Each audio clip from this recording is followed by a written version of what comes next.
Magpapalagay na nga pala kami ngayon mga kakulit ng internet dito sa aming bagong dream house. Dahil lumipat na nga kami mga kakulit dito sa aming ipinapagawang bahay, kaya naman kailangan talaga na magpalagay na nga kami ng internet dito. Dahil sa larangan nga ng pagbablog mga kakulit, number 1 talagang kailangan yung merong kang internet na ginagamit. Bali ito nga pala mga kakulit yung ikalawang araw namin dito sa aming ipinagawang bahay. At simula nga noong lumipat kami dito mga kakulit, hanggang ngayon hindi pa rin nga kami nakakapag-upload ng maayos. At sa kuha ng video na ito mga kakulit, ito nga yung kaganapan noong dumaan na January 2. Late na talaga mga kakulit itong aming mga video na ipinapakita sa inyo ngayon. Dahil ito nga mga video na ito mga kakulit, ito nga yung kaganapan noong dumaan pa na bagong taon. At simula nga noong naghakot kami mga kakulit ng aming mga gamit dito sa aming ipinapagawang bahay, halos hanggang ngayon hindi pa rin nga namin ito naaayos ng maayos. Tsaka na nga lamang muna namin ito mga kakulit aayusin dahil ang kailangan namin ngayong unahin yung mga importante na dapat na meron kami dito sa aming ipinagawang bahay. Tulad na nga mga kakulit nitong internet na aming ipinapa-install ngayon, number 1 talaga namin itong kailangan para makapag-upload nga kami ng aming mga vlog. Kaya naman after nga mga kakulit na makapag-asikaso kami sa aming kwarto, ito na talaga yung aming isinunod na ipapagawa. Dito kasi sa aming lugar ngayon mga kakulit, kapag naglo-load ka nga lamang tapos mag-upload ka, hindi talaga kaya. At tanging internet nga lamang ang kakailanganin para makapag-upload kami ng aming mga video. At itong internet na aming pinapa-install ngayon mga kakulit, hindi kagaya ng ibang internet na merong cable wire na ginagamit. Ito kasing internet na aming ipapa-install ngayon mga kakulit,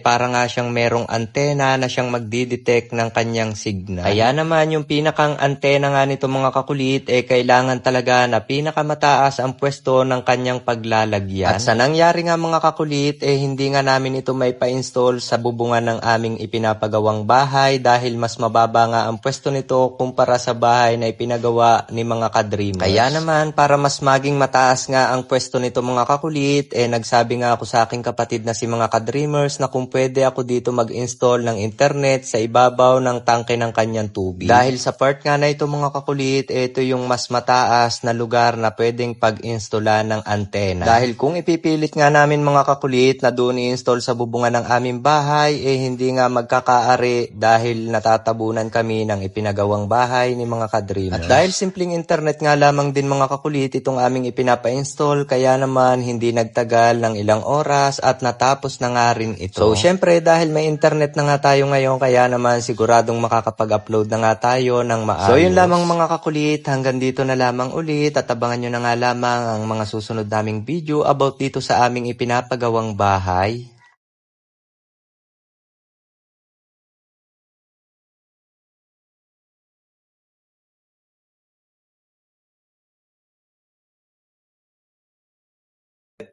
Yun, yan ang napanalunan ko agad ngayon. O, di ba?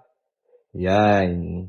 2,800. O, syempre, dahil nanalo na tayo, kaya naman, withdraw na kagad natin yan. So, dahil nanalo na nga tayo ng halos nasa 18,000, kaya naman, withdrawin ko na rin. At syempre, sa pag-withdraw naman, i-click mo lang itong withdraw. Withdrawin mo na kung magkano yung gusto mong withdrawin. O, di ba? Ganun lang kadaling manalo dito sa PH Fortune. Siyempre, dahil nanalo ako ngayon, kaya naman mamimili ako ng mabibigyan ko ng pabonus ngayon. Siyempre, mag-comment ka na, and then, isama mo na yung GCash number mo. At baka isa ka sa mapipili ko na mabibigyan ng bonus ngayon.